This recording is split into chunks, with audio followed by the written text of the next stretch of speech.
పశ్చిమాసియా సంక్షోభంపై అమెరికా అధ్యక్షుడు Donald Trump మరోసారి తనదైన శైలిలో సంచలన తీవ్ర వ్యాఖ్యలు చేశారు. వైట్ హౌస్ కేబినెట్ సమావేశంలో ఇరాన్తో చర్చల పురోగతిపై స్పందిస్తూ చర్చలు చాలా బాగా సాగుతున్నాయని, ఇరాన్ తాము అడిగినవన్నీ ఇస్తోందని పేర్కొన్నారు. ఒకవేళ ఇరాన్ మాట వినకపోతే తన పక్కనే ఉన్న రక్షణ మంత్రి పీట్ హెగ్సెత్ ఆ పనిని పూర్తి చేస్తారంటూ సైనిక చర్యకు దిగుతామని బహిరంగంగా హెచ్చరించారు. అంతేకాదు అమెరికా మిత్రదేశమైన ఒమాన్ను ఉద్దేశించి కూడా ట్రంప్ షాకింగ్ కామెంట్స్ చేశారు. దీనిపై మరిన్ని వివరాలు. వైట్ హౌస్ లో బుధవారం జరిగిన కేబినెట్ సమావేశం అంతర్జాతీయంగా పెను సంచలనం సృష్టిస్తోంది. ఇరాన్తో చర్చల పురోగతిపై ట్రంప్ సంతృప్తి వ్యక్తం చేస్తూనే తెర వెనుక కఠినమైన హెచ్చరికలు జారీ చేశారు.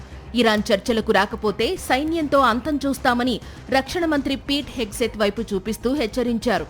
అటు విదేశాంగ మంత్రి మార్కో రూబియో సైతం చర్చల్లో కొంత పురోగతి ఉందని, దౌత్యానికే తమ మొదటి ప్రాధాన్యత అని చెప్తూనే అది విఫలమైతే ఇతర మార్గాలు సిద్ధంగా ఉన్నాయని స్పష్టం చేశారు.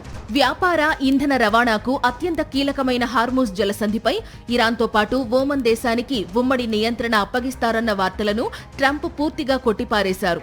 ఈ జలసంధి అంతర్జాతీయ జలాలుగాని ఉంటుందని, ఎవరి నియంత్రణలోనూ ఉండబోదని చెప్పారు.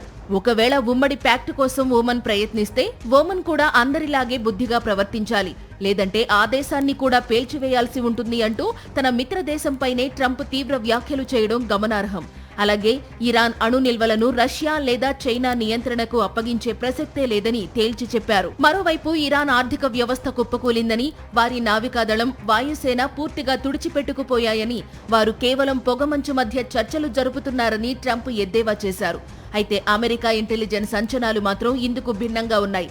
హార్ముజ్ జలసంధి వెంబడి ఇరాన్కు ఇంకా అనేక క్షిపణి లాంచ్ సైట్లు పూర్తి స్థాయిలో అందుబాటులో ఉన్నాయని, ఇరాన్ సైన్యం ట్రంప్ చెప్తున్న దానికంటే చాలా బలంగా ఉందని ఇంటెలిజెన్స్ వర్గాలు హెచ్చరిస్తున్నాయి.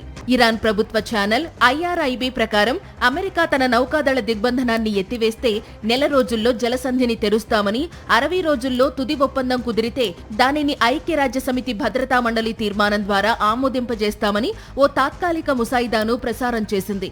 అయితే ఈ ముసాయిదాలో ఇరాన్ అణు కార్యక్రమం లేదా యురేనియం నిల్వల ప్రస్తావన ఎక్కడా లేదు. అందుకే వైట్ హౌస్ దీనిని పూర్తి అభూత కల్పనగా కొట్టిపారేసింది. అమెరికాను మధ్యంతర ఎన్నికల ఒత్తిడితో లొంగదీసుకోవచ్చని ఇరాన్ భావిస్తోందని, కానీ తనకు ఆ ఎన్నికల గురించి ఎలాంటి కేర్ లేదని ట్రంప్ స్పష్టం చేశారు. ఒకవైపు దౌత్య చర్చల పురోగతి, మరోవైపు మిత్ర దేశాలపై సైతం ట్రంప్ చేస్తున్న యుద్ధ హెచ్చరికలు పశ్చిమాసియా సంక్షోభాన్ని మరింత అనిశ్చితిలోకి నెట్టేస్తున్నాయి. రాబోయే గంటలు లేదా రోజుల్లో ఈ చర్చలు ఏ మలుపు తిరుగుతాయో చూడాలి.